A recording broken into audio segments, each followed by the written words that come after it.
कोकण विधान परिषद मतदारसंघाच्या निवडणुकीतून अखेर अपक्ष उमेदवार असलेल्या जुईली दळवी यांनी त्यांचा उमेदवारी अर्ज बुधवारी मागे घेतलाय.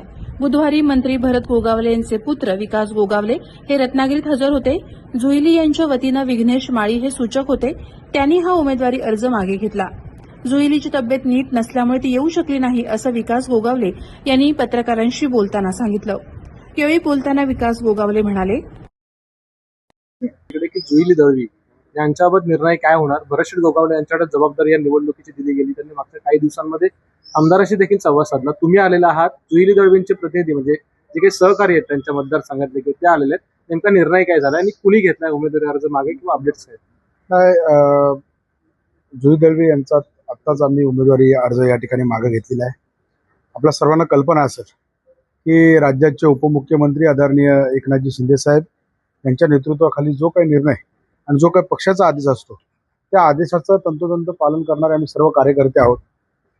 आमदार भरत गोगावले असतील, आमदार महेंद्रशेठ दळवी असतील, आमदार महेंद्रशेठ थोरवे असतील, ही सर्वच मंडळी की खऱ्या अर्थानं पक्ष नेतृत्वाने एकदा आदेश दिला त्या आदेशाचं पालन करणारे आम्ही सर्व कार्यकर्ते आहोत. आणि आदरणीय साहेबांचा फोन आला आणि दळवी साहेबांनाही देखील सांगितलं. दळवी साहेबांनी सकाळी जुई दळवी यांचे सूचक या दोघांनाही त्यांनी इथं रत्नागिरी जिल्हाधिकारी कार्यालयात पाठवून त्यांचा उमेदवारी अर्ज या ठिकाणी मागितला. माळी या ठिकाणी आमचे जिल्हा परिषद सदस्य आहेत, ते स्वतः या ठिकाणी सूचक होते. विघ्नेश माली त्यांनी अर्ज सूचकांनी मागे घेतला. पण त्या गैरहजर अशी अपेक्षा की येतील त्या येण्यामागचं काही कारण? आता मी त्यांचा भाऊच आहे ना. मी त्यांचा भाऊच आहे, तोही देखील भाऊ आहे. आणि ती आली नाही आली तरी आम्ही भाऊ या ठिकाणी तिचा गड या ठिकाणी सांभाळतो. पण एकीकडे असं म्हटलं जातं की आमचा वाद हा तटकरेंशी आहे, आम्ही कोणत्याही परिस्थितीत माघार घेणार नाही. मग हे अचानक शक्य कसं काय झालं किंवा काय सांगाल? आम्ही आदरणीय एकनाथजी शिंदे साहेब, आपल्या सर्वांना माहिती असेल की शिंदे साहेबांनी लोकसभेच्या वेळेलाही देखील प्रामाणिकपणे सांगितलं होतं की सुनील तटकरे साहेबांचं आपल्याला काम करायचं आहे. देशाचे पंतप्रधान नरेंद्र मोदी साहेब यांचे हात बळकट करण्यासाठी त्यांना आपल्या कोणत्याही परिस्थितीत निवडून आणायचं आहे. आणि त्यावेळेला देखील आदरणीय महेंद्रशेठ दळवी असतील, योगेशदादा कदम असतील, भरतशेठ गोगावले असतील, रविशेठ पाटील असतील, हे सर्वच मंडळी आपलं स्वतःचा या ठिकाणी अनमोल वेळ खर्च करून तटकरे साहेबांना प्रचंड मताधिक्याने या ठिकाणी निवडून आणलं. आणि वाद काय अशातला भाग नाहीये. ठीक आहे, राजकारण आहे, राजकारणामध्ये कधी चढ उतार होत असतो.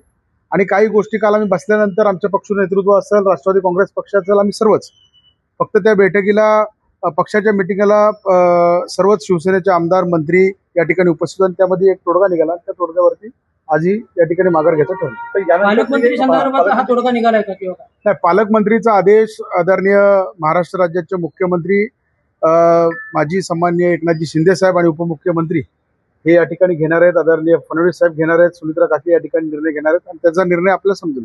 तर पुन्हा एकदा गोगावले कुटुंब या ठिकाणी किंगमेकरची भूमिका या निमित्तानं रायगडमध्ये बजावली गेली, काय सांगाल? नाही, निश्चित आहे. बघा, आम्ही खरं तर बाळासाहेबांचे पाईक आहोत, शिंदे साहेबांचे पाईक आहोत. डॉक्टर श्रीकांत शिंदे साहेबांच्या नेतृत्वाखाली मी स्वतः या ठिकाणी काम करतोय आणि त्यांनी एकदा आदेश दिला की त्या आदेशाचं पालन करणं, मी असेल, दळवी साहेब असेल, आम्ही सर्वच लोक या ठिकाणी जिल्ह्यामध्ये करत असतो. परंतु आता ठीक आहे, काही गोष्टी राजकारणात होत असतात आणि त्याच्या माध्यमातून आज गल दिल्या.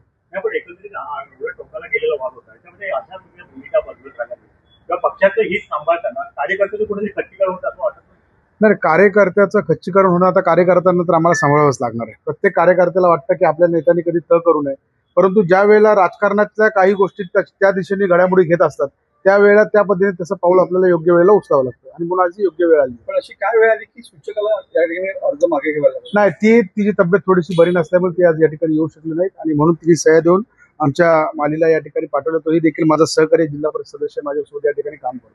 पण आता या साऱ्या घडामोडीवर नाही, आता ते आपल्याला समजलं, मी कसं बोलणार त्यावरती. ते आदरणीय आमचे कोकणाचे नेते उदय सामंत साहेब असतील, शिंदे साहेब असतील, डॉक्टर साहेब असतील, सगळेच लोक आपल्याला सांगतील. नाही, असं काही नाहीये. उदय सामंत साहेबांना जे पक्ष नेतृत्वाने जो आदेश दिला त्या आदेशाचं त्यांनी पालन केलं म्हणून ते परवा या ठिकाणी उमेदवारी अर्ज भरायलाही देखील आले. शिवसेना, भारतीय जनता पार्टी आणि राष्ट्रवादी काँग्रेस या तिन्ही पक्षाचे महायुतीचे सर्व उमेदवार आले. आम्हालाही देखील तटकरे साहेबांनी स्वतः फोन केला होता की उमेदवारी अर्ज आम्ही अनिकेतचा भरतोय, तर तुम्ही दोघांनी या ठिकाणी या. परंतु मंत्री महोदयांचा वाढदिवस असल्यामुळे आम्ही दोघंही या ठिकाणी येऊ शकलो नाही. अलिबाग मध्ये जी खतखत होती ती कमी झाली असं वाटतं तुम्हाला? नाही आता त्याचं उत्तर आदरणीय महेंद्र शेठ आपल्याला देतील. धन्यवाद. थँक्यू. Yes.